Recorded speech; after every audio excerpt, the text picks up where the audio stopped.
Hi friends, welcome back to my channel, or welcome if you're new. I wanted to just come on here and talk about criminally underrated books that I think deserve more attention and that you need to read. So I'm just gonna get straight into it. I'll start off with a new release from 2026, and this is Hex House by Amy Jane Stewart.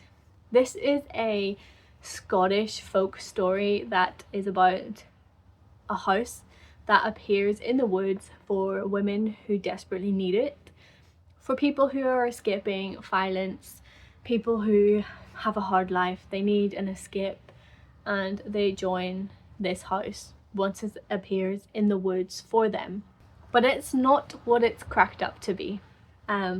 This book is following two different perspectives, and it's about our main character who escapes on her wedding night, finds this house, joins it, learns a little bit more about what's going on inside, and then also our other perspective, which is Siobhan, who was a filmmaker who was part of a documentary, like a team. Well, it was just like two of them, but they went into the house and tried to capture what it was about and share information about it, because in the normal world, essentially, people see this as just something people talk about. It's like not real. So the documentary was supposed to be a way to show people and showcase the house, Hex House, as a good place, and that it's real. It's there as a refuge for women who need to escape life. And it's an interesting read for sure. I love the atmosphere, I love the dark setting, and it definitely leans into the feminine rage genre as well. So it's perfect. It needs more recognition. It is such a fun book. I think that more people need to read it. It is Amy Jane Stewart's debut, and for a debut book it's incredible. Highly recommend, and I think you need to pick it up, especially if you love good for her folk stories set in Scotland. What's not to love?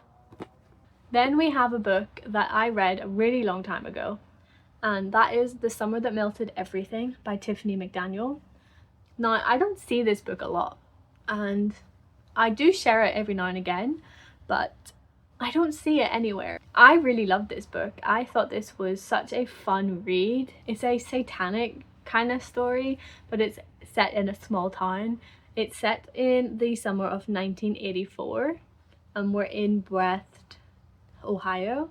I would pronounce that as breathed, but I think it is breathed, in Ohio, and it is the year that the devil came to town, and it basically is like a heat wave, but it's caused by the devil. So essentially someone turns up claiming to be Satan, and he does things to the town folk, and things start getting really strange, and it turns out that he is who he says he is, and things in Breathen just get strange.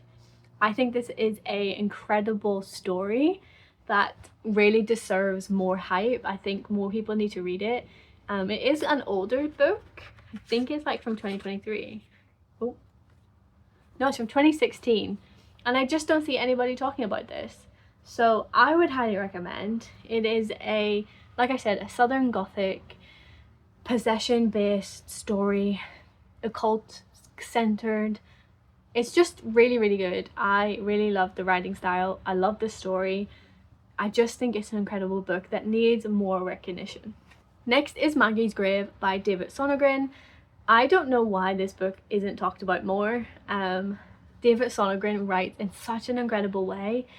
You really do feel like you're part of this little town or their lives. So essentially, this is set in a small Scottish town. Essentially, Maggie was basically accused of being a witch, and she was killed for it. And she hunts this little town and in seeking her child. So basically she was killed brutally, and her child too. So it was really a brutal way to start the story, but it is so necessary. David is such a master at writing this. This was like dark. You felt rage for Maggie. You also hated the townsfolk, like the teens, but not so much teens. I think they were like mid-20s or something. They were just awful too. But there were some comedic elements in this book. You see the story come full circle, and there's like weird occult based things. I just really love this book. I think that it has everything that you want in a weird cultish story set in Scotland. Small town folk, hunting, witches.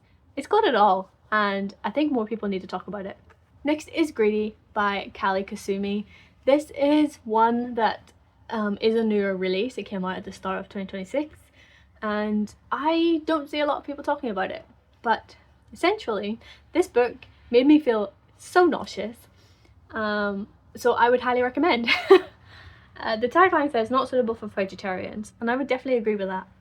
As a vegetarian myself, I did have to stop reading this at some points. But essentially, this is about a man who kind of struggling in his life. He owes a lot of money to sharks, and they are targeting him, making him pay more and all of that stuff. So he has a really hard life, but he then accepts a job as a private chef for an eclectic woman who has a strange taste in food.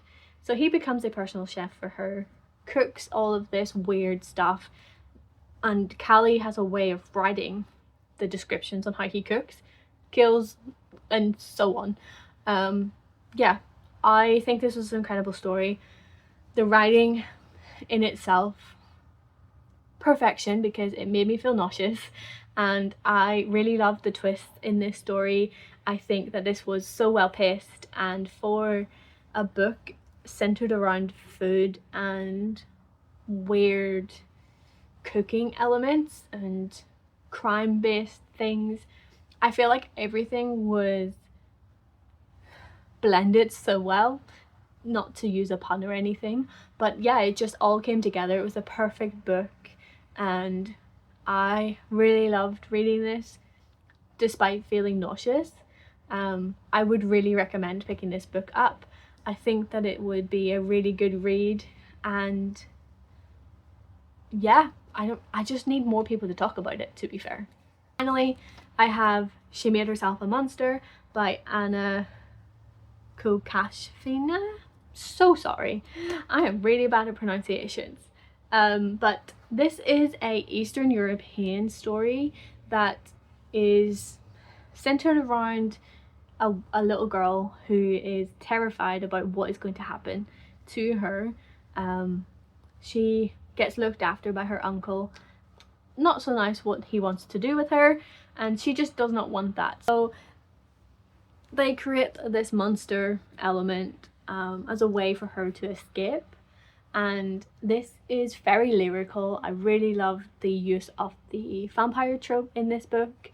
I feel like this is marketed as being a vampire book, but I would probably lean more towards like a good for her sort of story. Yana, who is one of the characters, considers herself a vampire hunter, but it is more of a con than actual vampires.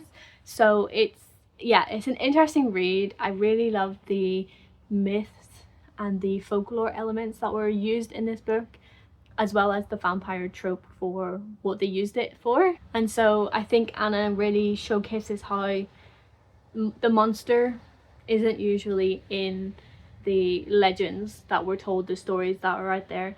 It's often within the home and within our communities, and that's what this book delivers on. So I think that you need to read this book if you haven't heard of it yet. So those are the books that I think deserve more hype. They are criminally underrated and people need to read them. So let me know if you've read them or if you're going to pick any up. Let me know in the comments down below.